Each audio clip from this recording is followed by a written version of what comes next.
Hello students, welcome. आज हम discuss करेंगे क्लास 12 मैथमेटिक्स से chapter first relations and functions.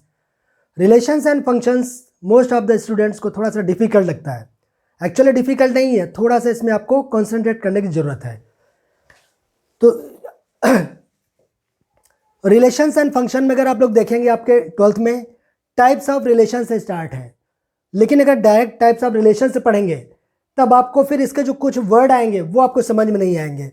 तो सबसे पहले हम लोग इसको स्टेप बाय स्टेप अंडरस्टैंड करेंगे जिससे आप लोग को डीपली समझ में आए, ठीक है। तो इसके कुछ प्री रिक्विजिट्स हैं। पहले हम लोग प्री रिक्विजिट्स देखेंगे, देन फिर हम लोग आएंगे टाइप्स ऑफ रिलेशंस में, राइट। तो सबसे पहला जो है आपका ऑर्डर्ड पेयर्स। ऑर्डर्ड पेयर्स क्या होता है, इसकी डेफिनेशन हमने लिख दिया है। पहले इसको हम लोग रीड कर लेते हैं। आप लोग भी इसको हो सके तो इसे नोट्स बनाइए और इसको लिखिए, और उसके बाद इसको हम लोग इसको डिटेल समझने की कोशिश करेंगे। सिर्फ लिखने से काम नहीं होगा, ठीक है। तो ऑर्डर्ड पेयर्स की डेफिनेशन क्या है? Pair of objects in certain order. Certain order means fixed order is known as ordered pair. Pair of objects का मतलब क्या हो गया? कोई दो एलिमेंट होंगे। Let A and B are two elements. Pair means two elements हैं, fixed order. Pair of objects in certain order, that means a fixed order is known as ordered pair. और अगर ये दो एलिमेंट्स हैं, pair of elements हैं, इनको हम लोग पैरेंथेसिस में बंद कर दें, तो ये डिनोट करने का तरीका है ऑर्डर्ड पेयर का। ऑर्डर्ड पेयर को अगर हम लोग बोलेंगे कि डिनोट कैसे करते हैं, वो करते हैं अगर A comma B two elements हैं तो ए कॉमा बी, उसके बाद हम लोग इसको पैरेंथेसिस में बंद कर देते हैं, ठीक है। तो ये डिनोट करने का तरीका है। अच्छा, इसका फिक्स्ड ऑर्डर का मीनिंग क्या है? फिक्स्ड ऑर्डर का मीनिंग ये है, अगर ए कॉमा बी हमारा ऑर्डर्ड पेयर है, इसको हम बी कॉमा ए नहीं ले सकते। अगर हम इसे बोले तो ये हम इसको कभी इसके इक्वल नहीं होगा, ठीक है। तो इसका मतलब क्या हो गया कि ऑर्डर्ड पेयर में इनके ऑर्डर हमेशा फिक्स होंगे। अच्छा, टू ऑर्डर्ड पेयर इक्वल कब होंगे? Let one order pair is one comma A comma B and other ordered pair में मान लिया एक्स कॉमा वाई, दो एलिमेंट्स हैं, तो ऑर्डर्ड पेयर क्या हो गया? X comma Y. Ordered pair equal कब होंगे? ये इक्वल कब होंगे? इक्वल कब होंगे? इसका मीनिंग क्या कि A comma B equal to X comma Y. ये कब होगा? अभी हमने देखा कि A comma B comma A के बराबर नहीं होता हमेशा। अगर टू ऑर्डर्ड पेयर इक्वल हैं, ये इक्वल तभी होंगे जब फर्स्ट ऑर्डर पेयर का first element equal to second ordered pair का फर्स्ट एलिमेंट ये बराबर हो, एंड बी इक्वल टू अगर वाई हो, तभी हमारे टू ऑर्डर्ड पेयर इक्वल होंगे, ठीक है। If A equal to X हो और बी इक्वल टू वाई हो, तभी बोलेंगे कि two ordered pairs are equal, otherwise ये कभी इक्वल नहीं होंगे, ठीक है। तो ऑर्डर्ड पेयर आई थिंक आप लोग को समझ में आ गया होगा कि ऑर्डर्ड पेयर क्या होता है। आराम से इसको समझ फिर एक बार देख लेते हैं। ऑर्डर्ड पेयर क्या होता है? पेयर ऑफ ऑब्जेक्ट्स, इसकी डेफिनेशन ही बोल रही है पेयर ऑफ ऑब्जेक्ट्स, यानी टू एलिमेंट्स या टू ऑब्जेक्ट्स होंगे, उनको हम लोग क्या कर देते हैं? पैरेंथेसिस में क्लोज कर देते हैं, बंद कर देते हैं, तो ये कहलाता है हमारा ऑर्डर्ड पेयर, ठीक है। इसका ऑर्डर हमेशा फिक्स होता है। इसका मतलब है कि अगर ए कॉमा बी हमेशा बी कॉमा ए के बराबर नहीं होगा, ये तभी बराबर होगा जब first element of first order pair equal to the first element of the second order pair, and second element of the first order pair equal to the second element of the second order pair. तो मेरे हिसाब से आप लोग को ordered pair समझ में आ गया होगा। ये हमेशा आपको यूज़ होगा। अभी हम टाइप्स ऑफ रिलेशन जो भी आगे पढ़ेंगे वहाँ पे यूज़ होगा। अगर आप पहले से नहीं पढ़ेंगे तो फिर ये आपको समझ में नहीं आएगा, फिर आपको फिर बैक में जाके पढ़ना पड़ेगा। इसलिए इसको हमने स्टेप बाय स्टेप सोचा है कि आप लोग अंडरस्टैंड करेंगे हम लोग, ठीक है। अच्छा, ऑर्डर पेयर कंप्लीट हो गया, आप लोग को समझ में भी आ गया। कार्टेशियन प्रोडक्ट क्या होता है? कार्टेशियन प्रोडक्ट,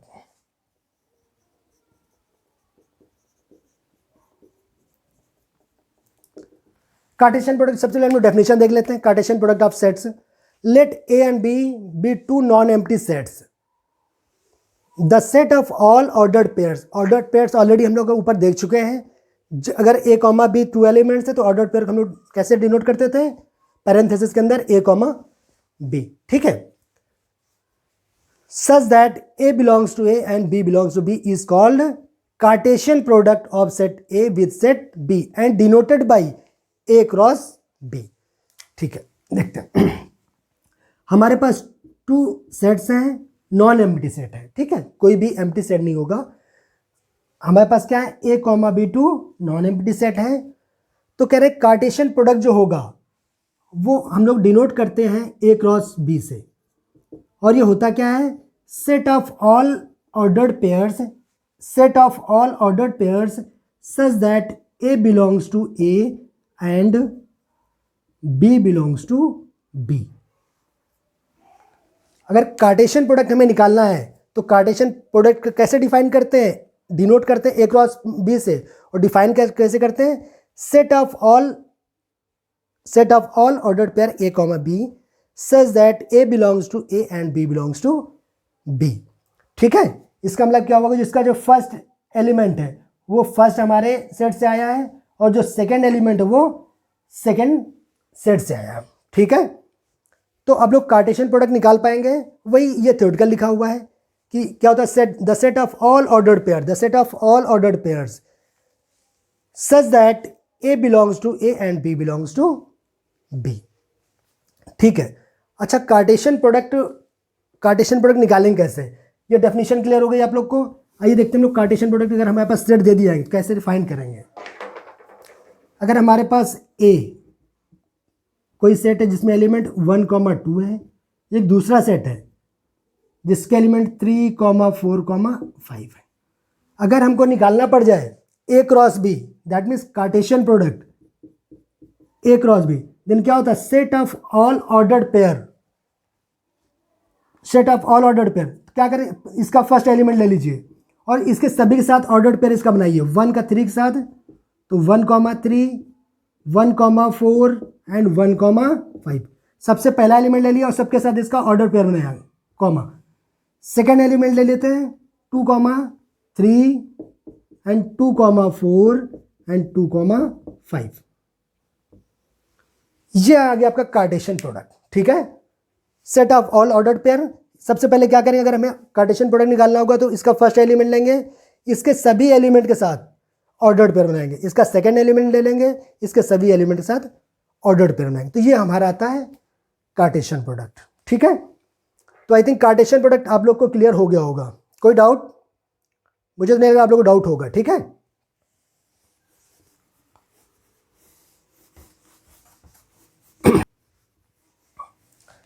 इसके बाद क्या आता है हमारा रिलेशन।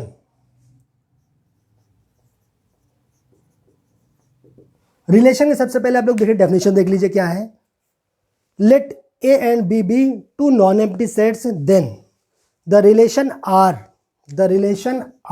हम लोग रिलेशन को R से डिनोट करते हैं, from set A to B, ये कह रहा है from set A to B is a subset of A cross B। ये कह रहा है जो रिलेशन है वो फ्रॉम सेट A से B is the subset of the A cross B। A cross B means Cartesian product. अच्छा, पहले सबसेट आ गया, सबसेट भी आप लोग को पता है कि नहीं पता है, सबसेट क्या होता है पहले ये जान लीजिए, फिर आते हैं डेफिनेशन इसकी में। इसके कुछ भी आएगा जो आपको समझ नहीं आएगा उसको हर एक स्टेप को हम लोग समझने की कोशिश करेंगे। अगर सबसेट आ गया तो सबसेट क्या होता है, ए हमारे पास जैसे ले लिया 1, 2 ले लिया एंड बी ले लिया हमने 1, 2, 3। तो यहां से अगर ध्यान से देखें, सेट ए के एलिमेंट्स क्या 1, 2 और सेट बी में भी 1, 2 है। तो यहां पे हम लोग क्या कहते हैं, ए के सभी एलिमेंट्स सेट बी में हैं, तो हम लोग ये बोलते हैं कि A is subset of B. If all the elements of set A is also available in set B, then set A is said to be the subset of set B. Clear है? तो subset clear हो गया, set ए है, ये set B है, set ए के सभी element अगर बी में अवेलेबल है, 1 और 2 दोनों इसमें अवेलेबल है, तो हम लोग बोलेंगे ए बी का सबसेट है। ठीक है, क्लियर हो गया? मेरे साथ हटा दें इसको, सबसेट आप लोग क्लियर हो गया। ठीक है, अब आते हैं हम लोग रिलेशन। रिलेशन में क्या कहता है कि जो रिलेशन होता है R is subset of A cross B. अगर हमारा ए क्रॉस बी पता हमको, तो जो रिलेशन होगा वो हमेशा इसका ही सबसेट होगा, इससे बाहर नहीं होगा कहीं पर भी, ठीक है। चलिए इसका कोई एग्जांपल लें, आइए एग्जांपल लेते हैं। ए cross B, A cross B हम कुछ भी ले रहे हैं, 1,2, 1,3, 1,4, ठीक है, ये ले लिया चलिए हमने। और रिलेशन आर, तो रिलेशन आर में अगर ये कार्टेशियन प्रोडक्ट हमारा दिया गया है क्या, 1,2, 1,3, 1,4, तो जो हमारा रिलेशन होगा वो इनसे बाहर नहीं कहीं होगा, ये क्लियर है, इनसे बाहर नहीं होगा, इनका सबसेट होगा। तो इसमें क्या हो सकता है, 1,2 हो सकता है, 1,3 हो सकता है, या 1,4 हो सकता है। तो यहाँ पे क्या हो गया, R is subset of A cross B, यानी कि अगर इनसे बाहर एलिमेंट जाएंगे तब हमारा उसका ये सबसेट नहीं होगा, तब ये रिलेशन नहीं होगा। रिलेशन होने के लिए क्या कंडीशन है कि R should be the subset of the A cross B. अच्छा एक एग्जांपल वो भी लेते हैं, ये हटा दें इधर का।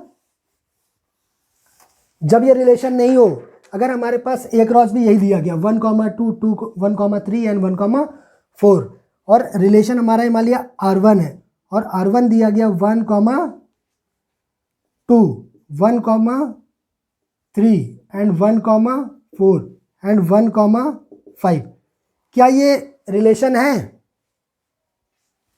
रिलेशन नहीं है, क्यों? 1,5 does not belongs to A cross B, ये तो इसमें होना चाहिए ना, ये डज नॉट बिलोंग्स, ठीक है, does not belongs to A cross B. R1 should be the subset of A cross B. A cross B में जो भी एलिमेंट है ओनली वही एलिमेंट आपके रिलेशन में आ सकते हैं। अगर कुछ अलग एलिमेंट है तो आर रिलेशन नहीं होगा, R is not a relation, ठीक है। तो आई थिंक आप लोग को रिलेशन क्लियर हो गया होगा, ठीक है। तो अब हमने क्या डिस्कस किया, पहले हमने डिस्कस किए ऑर्डर्ड पेयर्स, फिर डिस्कस किया Cartesian product of the sets, फिर डिस्कस किया हमने रिलेशन। ये देखिए आपका प्री रिक्विजिट है, ठीक है। अगर ये आपको अच्छे से समझ में आ गया तब नेक्स्ट अब जो अभी हम डिस्कस करेंगे वो टाइप्स ऑफ रिलेशन, वो आपको और अच्छे से समझ में आएगा, ठीक है।